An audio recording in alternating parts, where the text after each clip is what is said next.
Hey guys, this is a segment from the Slumpbuster Podcast. You can find the full episode on any of the various podcast platforms, or of course, subscribe to us on YouTube for more of our content.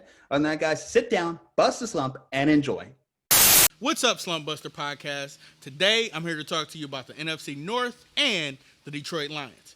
Now, usually for me, football season is a time of misery, yelling at the TV, and talking about how the NFL absolutely hates the Detroit Lions. But this year is different. Now, I have major doubts there'll be a full season, but if there is, you can count on the Detroit Lions winning the NFC North. They were a 3-12-1 team and finished at the bottom of the NFC North. But that was due to not having your 2020 NFL MVP and Matthew Stafford. This team goes as Matthew Stafford goes. And prior to his Week 9 injury in Oakland, he was on a tear. Unfortunately, he broke his back. Spinal. So the Lions struggled, but they've improved on defense, drafted well, and quite possibly found Stafford his first running game since Reggie Bush. If Stafford plays all 16 games, the playoffs go through Motown. And I'm expecting a magical run. Can you say Super Bowl? If they don't, we can all chalk this up to COVID-19. Back to you guys. Thank you again, DeQwan. So go ahead, once again, check him out. Qwality Media, tons of great content he is putting out every day.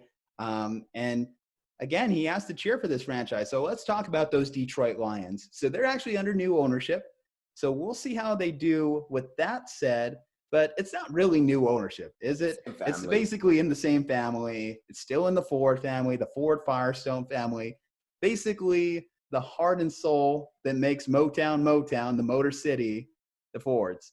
Unfortunately, what they've done with this football team has been less than exceptional, not as good as a 64.5 Mustang, one of my favorite cars, or a 66 Mustang.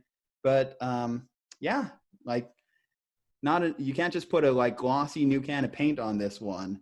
This team has been bad, and they've been bad for a while. They've been amongst the bottom teams in the NFC, and I don't know what direction they're really heading in.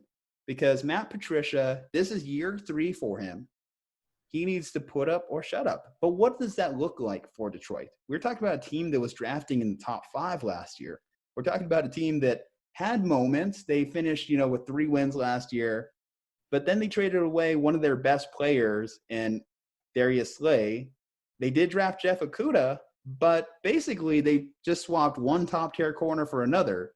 So that's a bit of a net neutral. So is this team just spinning in circles? What's the direction of the Detroit Lions, Dre? I honestly don't really know what their direction is, except for, I guess they're just going to be perennially bad. And it's weird coming from the fact that you mentioned the Ford family that has been known for being so great at business and revolutionizing, right, the way that cars are manufactured. You would think that, hey, maybe they would have some success in owning, a football franchise, but apparently it does not translate very well. But like you said, I just don't see what they're improving in Detroit. And unfortunately, Matt Patricia, I had some hope for him. I was actually high on the Lions pretty much all year last year. And you had them as a top 10 team late in the season, even though they only had 3 wins, Dre. I know. I don't remember having them that high. Did you owe them money? Did they have something on you? Is there something I don't know about behind the scenes on why you had Detroit ranked so high and you hated Bills Mafia in spite of a double-digit win team? They were so I did not have the Lions as a top 10 team. I don't remember them being. You want me to prove it? I can pull up the tail of the tape. Probably won't because it will definitely slow up this podcast, but I want to say as late as week 8 you had them still in the top 10. Maybe I did. I don't know. I saw some glimmers of hope from them that they were a scrappy team. I think it was Kansas City. They played really, really well. They almost beat Kansas City. Mm-hmm. And so I think I was just like, oh man, Detroit, if they get it together, they could be so good. And they never got it together. And I still don't think that they have. So for me, I just, you ask about the direction that they're going. I don't see a clear direction. I don't see a clear path. I think they're just going to stay bad. So some other notable moves that the Detroit Lions made. They acquired Geronimo Allison only for him to opt out on the season as he's a new father, which I guess, you got to give him respect. That's his decision. And if you're talking about playing for the Detroit Lions and you're talking about playing for a team that was drafted in the top 5, can we really blame him too much? Anyway, They signed him away from the division rival, the Packers. We'll get to that. They also released Snacks Harrison, so their run defense is probably going to take a step back this season. What record would it take to save Matt Patricia's job? I guess is another good question here. I think they've got to get as close to 8-8 as possible. I don't think that's going to cut it. You don't think that cuts it? I think they need a winning season. That's the only way I foresee it, because what are you going to do if you finish under 500 again? What does that say about your team's direction? Yeah, I mean, I guess, and Patricia, this will be his third year or fourth? This will be his third year, and if I'm not mistaken, they even took a step back from the previous year in the record department. You can say Matthew Stafford got hurt, true, but that's still, again, you don't want to be drafting top 3. No, I think you're right. I don't know. I still think if you're 8-8, like you said, their quarterback got hurt, right? So Stafford got hurt. They had those glimmers of hope last year until, things sort of just got derailed after the Kansas City game. And so I think if you pull all of that together and you could say, hey, look, we improved. We got up to 8-8 in a weird year where there is COVID. And, you have players that are opting out. And then there was a whole lot of drama, I believe, with Stafford in like a false positive test, and his family's a little bit upset about it. I thought for a second that Stafford might have just opted out himself, because obviously his wife, very notable story, she had the brain cancer that she was suffering from. So you do have an immunocompromised person in the household. So I don't know how the Stafford family is planning to handle that situation.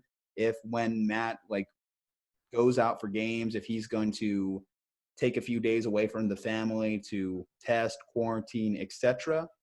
Because that definitely is a scary situation. I'm glad to hear his wife is doing well nowadays.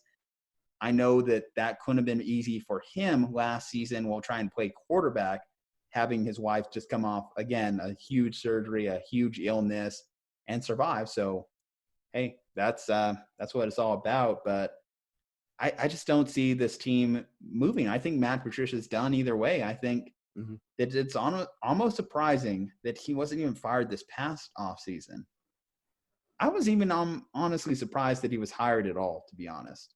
Because when I look at his time in New England, what did he really accomplish as the defensive coordinator for New England? You know who the real defensive coordinator is? It's the guy that coached 2 Super Bowl winning teams for the New York Giants as their defensive coordinator. It's the guy that has 6 championship rings with the New England Patriots. It's the greatest coach of all time, Bill Belichick. So Matt Patricia, I understand that he's got his own style. He's got the pencil in the ear. He's got the hat backwards. But I think that's all he really has to his name. I haven't seen anything else from Matt Patricia that says he's a good enough NFL coach. He's Freddie Kitchens with a beard.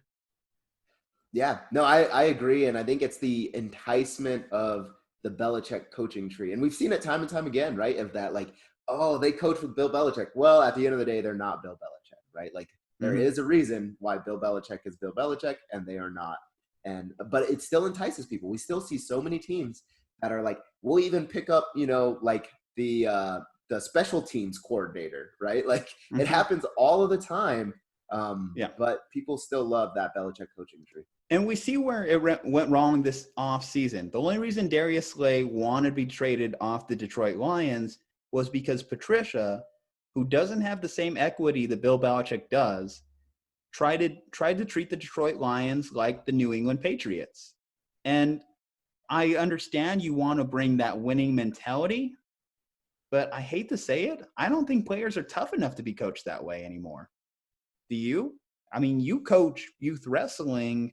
I'm sure you've had to approach that in a different way yourself with the newest generations of kids. I think that's the same logic for these 20-something-year-old players like Darius Slay, who, even though he's an elite talent, the fact that Matt Patricia would put up his negative game film and show that as an example of where he could improve, I think is one of those old school coaching philosophies oh, you're only as strong as your weakest link, that even your leaders you can mock or criticize, similar to Tom Brady in New England.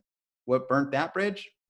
Well, Bill treated him like he was the same 6th-round rookie back in 2000. And I think that's where Matt Patricia is kind of at a bit of a crossroads. And considering he doesn't have the win-loss record to support him or the results, I think that he's a dead man walking this year. Yeah. No, you bring up an interesting point about this upcoming generation. I've always thought, I've tried to think to myself of like, why might that be, right? Like, I don't, athletically, kids are getting more athletic than anything, right? Than what they used to be way back in the day. Coaching techniques and schemes are all getting better. Doesn't matter what the sport is. Things are always evolving, always changing. But what I actually think that could be is social media and the availability for everybody to sort of just message or talk to each other constantly.